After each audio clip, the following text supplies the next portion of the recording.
고3 학생들 같은 경우 지금 뭐 고3들이 어떻게 공부를 해야 될까에 대해서 궁금증을 가지면 그건 힘들 수 있죠. 그냥 방향만 알려주면 되는 거고요.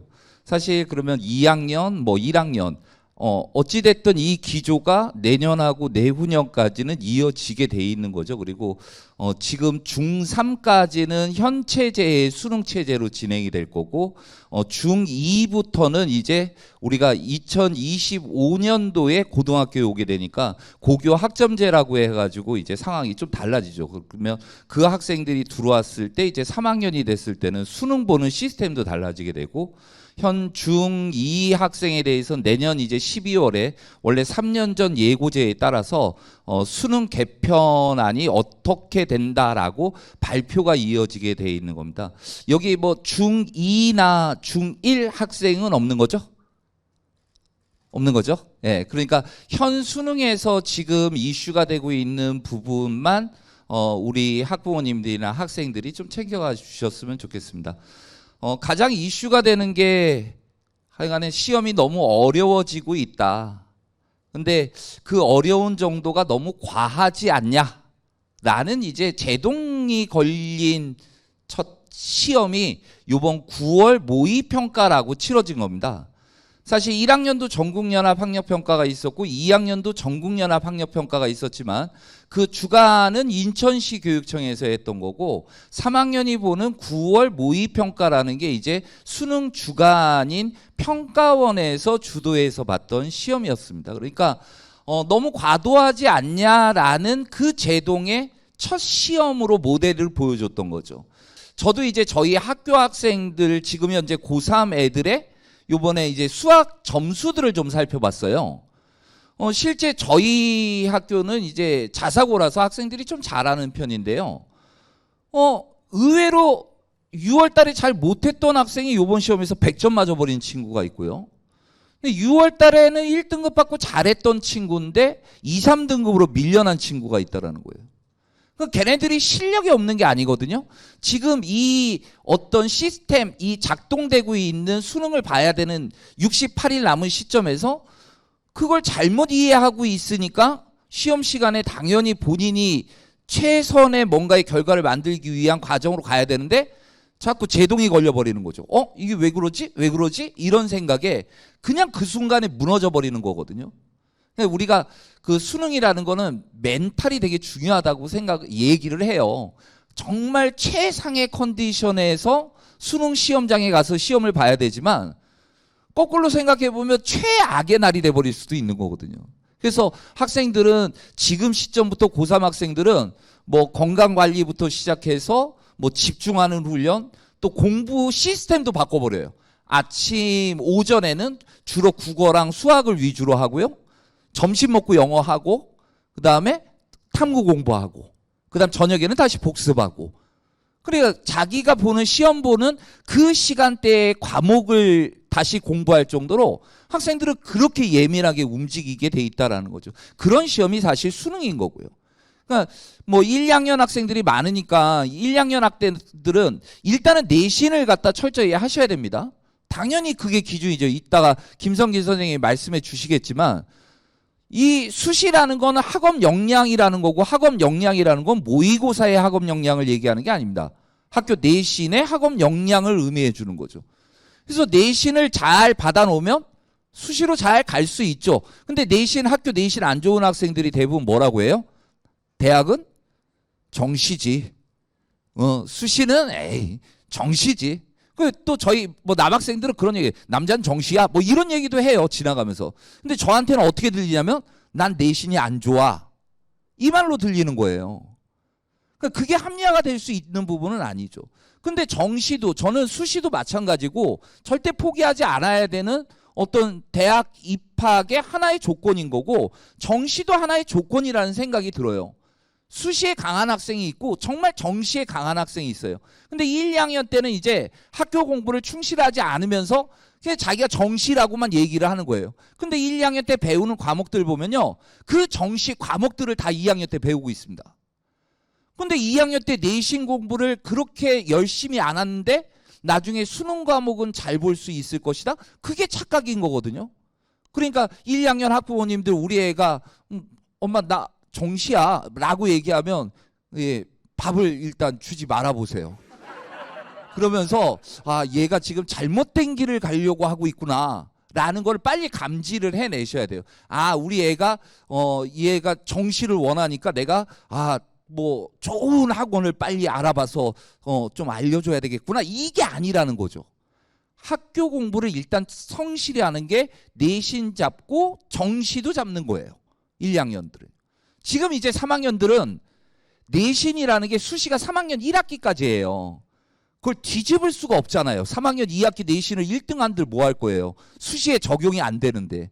그러니까 내신이 안 좋은 학생들은 뭐 수시에 지원하는 학생도 있지만 이제 정시에 사활을 걸 수밖에 없는 상태가 되는 거죠. 그 남은 시간이 68일이라는 얘기입니다. 그래서 제가 오늘 주로 말씀드릴 것은 지금 변화된, 그러니까 지금 어찌됐든 모두에서 말씀드렸다시피 시험이 너무 과도한 변별을 요구하고 있기 때문에 이게 제동이 걸렸단 말이죠.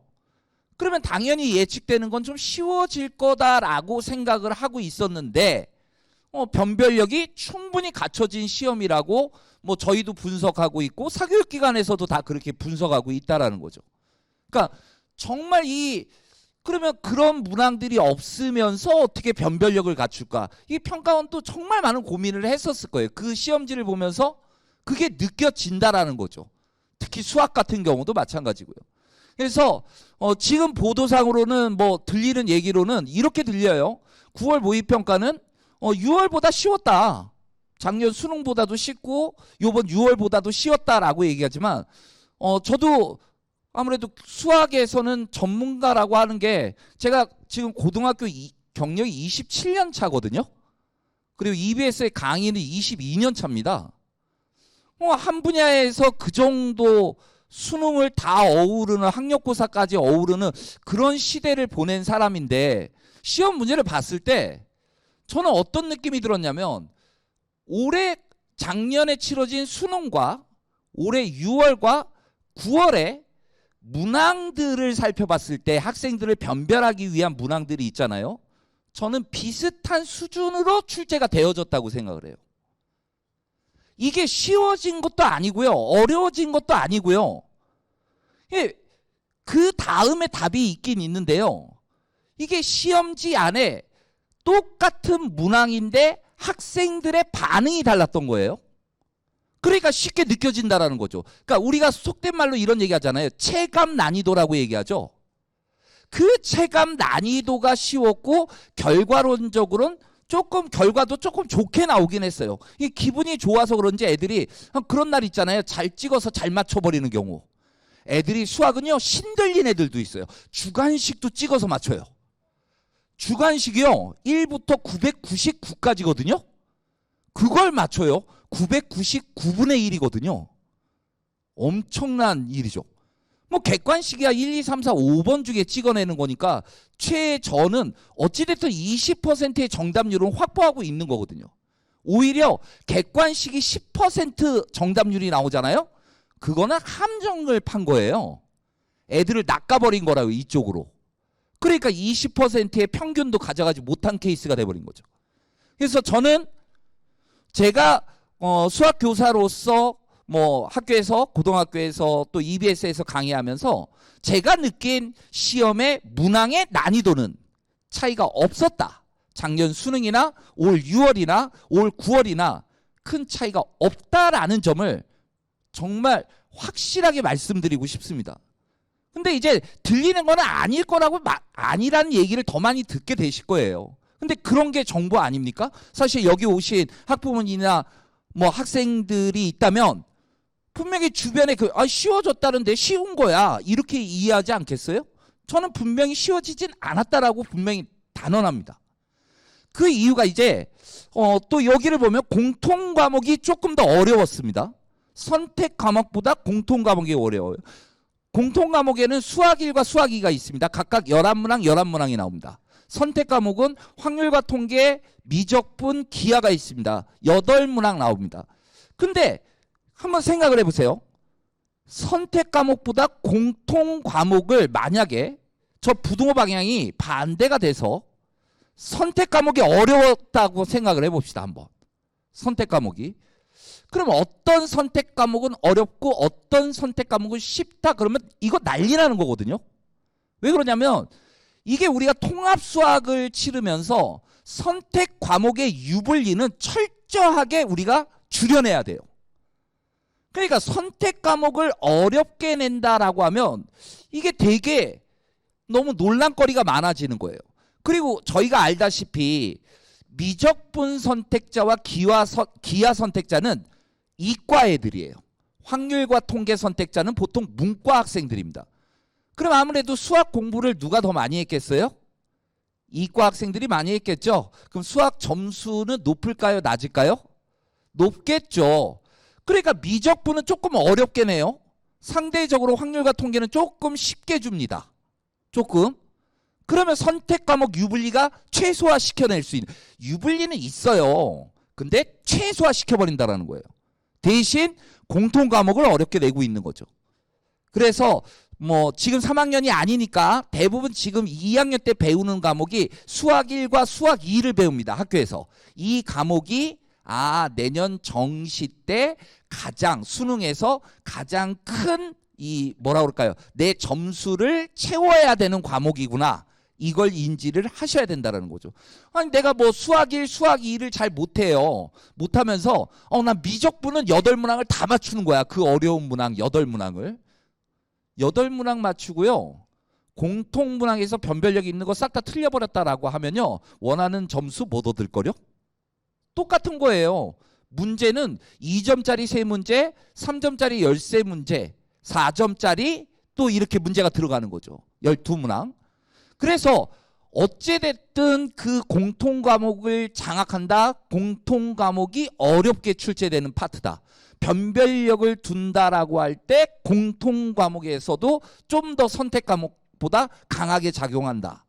이게 이제 계속 지금 이어지고 있는 추세라는 거고요. 올해 이제 바뀐 게 이번 9월 모의평가부터 바뀐 게 요 3번입니다. 3번이에요. 전통적으로요. 학생들이 등급에 따라 대하는 태도가 틀립니다. 거슬러 올라가 볼까요? 2014년도입니다. 뭐 거의 10년 전의 일이죠. 학원가에서는 어떤 일이 있었냐면요. 그때 당시만 하더라도요. 어려운 게 아주 어렵고요. 나머지는 전부 쉬워요. 그러니까 시험지에 28문항, 30문항 중에 28, 29문항은 정말 쉽습니다. 한 30분 만에 다 풀어버릴 수 있어요. 잘하는 애들. 그런데 정말 어려운 문제 한 문제는 70분을 잡고 풀어도 안 풀릴 때가 있어요. 그러니까 그때 당시에 수능 수학이라는 게 그렇게 형성이 되니까 학원가에서는 어떻게 가르쳤겠습니까? 야, 어차피 너는 해도 안 될 거 30번 버리고 1번부터 29번까지 3번을 풀어서 무조건 다 맞춰라. 이렇게 된 겁니다. 학원가에서는 그게 이제 정설처럼 이제 남겨진 거죠. 근데 그때 당시 2015학년도 대수능에서 1등급 컷이 100점이 나왔습니다. 그래서 29문제 푼 친구들이 의예과를 못 갔어요. 수학에서 2등급 받고 의예과 갈 수가 없거든요. 그러니까 그 말 한마디 때문에 그러니까 충분히 도전할 수 있는 그때 당시에는 문제를 줬는데 도전하지 않은 거예요. 자, 10년이 흘러서 요즘의 정설은 뭐냐면요. 지금 1, 2학년 시험 보는 거랑 3학년 시험 보는 거는 선택 과목 시험지 때문에 문항의 번호가 좀 다릅니다. 그러니까 1번부터 15번까지가 객관식입니다. 난이도는 어떻게 될까요? 점점 높아지는 겁니다. 그 다음 16번부터 22번까지 22번까지가 여기가 저겁니다. 이 공통과목이요. 수학 1, 수학 2. 주관식 16번부터 좀 쉽습니다. 그래서 점점 올라가서 제일 어려운 게 22번입니다. 그 다음 선택 과목 23번부터 28번까지가 객관식입니다. 난이도는 점점 올라갑니다. 그 다음 29번, 30번이 단답형 주관식입니다. 그러니까 정설이 뭐였냐면요. 하도 어려운 시험이라고들 얘기했잖아요. 그러니까 야 22번, 30번 버리고 풀어. 이게 정설이에요. 10년은 예전에는 한 문제 버리고 풀어 이랬었는데 이게 22번 주관식이죠. 30번 주관식이죠. 공통 과목에서 제일 어려운 거, 선택 과목에서 제일 어려운 거. 정답률, 실제 정답률이 5% 이하. 그러니까 버려. 그냥 시험지는 28문항만 있는 거야. 이게 정설이었다는 거죠. 그런데 바뀌었다라는 겁니다. 실제 학생들이 느낄 때 주관식이 더 쉬운데 이렇게 느껴야 된다고요. 느껴요. 느끼게끔 시험지를 만들었어요. 요번에. 그런데 그 정설을 따라하는 애들이 아직까지 있다라는 거죠. 그러니까 시간이 없어서 뭐 때문에 라고 하면서 22번, 30번 주관식은 엄두를 안 내는 거예요. 학생들 중에 학교 시험을 볼 때도 마찬가지거든요. 서술형이 있고 단답형이 있고 단답형이 있고 객관식이 있어요. 그러면 학생들은 서술형을 나중에 푸는 친구들이 있어요. 왜? 서술해야 되니까 써야 되니까 시간이 오래 걸린다고 생각을 해요. 근데 서술형 문제가 제일 쉽거든요. 써야 되는 거기 때문에 쉽게 주는 경향들이 있거든요. 어려운 고난도 문항을 서술형에다 담아놓지 않는다라는 거죠. 근데 요번 시험도 역시나 요번에 주관식이 쉽게 변화가 됐다라는 거죠. 그래서 저는 지금 그냥 한마디로 말씀드리면 30문제 다 풀 수 있는 시험지를 만들어 주고 있다. 요겁니다. 어떤 문항도 포기하면 안 된다. 30문항을 100분 동안에 다 도전해야 되는 문항이다. 뭐 8등급, 9등급 애들이 도전하지는 않겠죠. 네. 뭐 4등급 정도의 학생이라면 모든 문항, 4등급까지는 모든 문항에 다 도전하는 시험지가 만들어질 것이다. 그렇게 대비를 해 나가야 된다라는 점이 올해 좀 새롭게 바뀐 겁니다. 이게 잘 생각해 보세요. 아까 제가 체감적으로 좀 쉽게 느껴졌다라는 게 어떤 느낌이냐면요. 몰라도 찍을 수 있는 게 객관식이잖아요. 객관식을 절대 공란으로 제출하진 않거든요. 어떤 번호라도 써서 제출하겠죠. 그러니까 딱 점수를 받아봤는데 느낌은 좋은 거죠. 정확하게 풀었는지 못 풀었는지는 판단이 안 될지언정 정답률은 좋아진다는 거죠. 그래서 제가 말씀드리는 게 그 결과에서 점수가 좀 올라갔을지언정 그 올라간 게 잘 찍었네. 객관식이었기 때문에 그러네. 때문에 올라간 거지 문항이 쉬워지고 이래서 올라간 게 아니다라는 것을 분명히 알고 계셔야 된다는 거예요. 그래서 쉬워지니까 쉬운 수학을 대비해야지라는 말이 아주 잘못된 말이고 예나 지금이나 문제가 어려운 건 똑같다라는 겁니다. 쉽게 줄 수가 없어요. 쉽게 주면요. 대한민국에선 수학 잘하는 애들 정말 많아요. 아까 제가 얘기했죠. 1등급 커트라인이 100점. 하나 틀리면 2등급이에요. 제가 몇 년도라고 그랬어요? 2015 수능 때요. 그러면 우리 대한민국 수능은 1994년도부터 시작됐습니다. 그러면 한 번밖에 없었을까요? 그때밖에 없었을까요? 2008년 수능도 역시 1등급 커트라인 100점이었습니다. 그때도 이제 선택 과목이라는 게 5문항 선택 과목이 있었는데 이산수학이라는 과목 선택자의 1등급 컷만 97이었습니다. 97은요. 수학에서 어려운 건 4점이에요. 그러니까 쉬운 거 실수한 애까지 1등급 컷 잡힌 거예요. 나머지 과목 선택자들은 역시 그때도 미분과 적분이라는 선택 과목, 그다음 확률과 통계라는 선택 과목이 있었거든요. 그 선택 과목자들은 1등급 컷이 100점이었습니다. 그러니까 시험을 조금만 쉽게 주면 다 100점이 쏟아지고 그 한 문제 때문에 2등급으로 간다? 그게 공평하지가 않다라는 거죠. 그래서 지금 변별력 정도는 요 정도의 변별력을 분명히 유지할 거다. 그런데 쉬워진 변별력이 아니고 작년 수능 올해 6월 지금 9월 똑같은 난이도라는 거예요. 그걸 꼭 명심해 주셨으면 좋겠습니다. 2024년도 수능도 변화가 없을 거라는 거죠. 절대 쉬워질 것이다. 뭐 더 어려워질 것. 더 어려워지면 문제가 발생되지 않겠습니까? 지금은 괜찮다라고 합격점을 받은 거거든요. 그러니까 그러면 조금 더 어렵게 내볼까? 이렇게 가지는 좀 시간이 걸리겠죠. 당장 내년까지는 무리가 없을 것이다. 문제는요, 점점 어려워지는 단계는 있어요. 그게 왜 그러냐면요, 사실 요번에 수능에서 예를 들어서 이만큼 30문제를 제공했잖아요. 6월달, 9월달 수능. 그래서 수학에서 90문항을 제공해 줬어요. 수능에서 이런 문제를 낼 거야 라고 냈어 라고 90문항을. 그러면 실제 이제 그런 기출문제를 본 친구들은 낯선 문제가 아니잖아요. 경험을 했잖아요. 그 경험을, 기출문제를 경험했기 때문에 걔랑 똑같은 수준의 문제를 내는 게 아니에요. 걔보다 조금 어렵게 내야 되는 거라고요. 그 문제는 점점 조금씩 올라가게 돼 있다고요. 근데 학생들은 그 경험치가 더 있기 때문에 이제 면역이 되는 거죠. 그럼 이게 상대평가 개념적으로 이해를 해주시면 될 것 같습니다.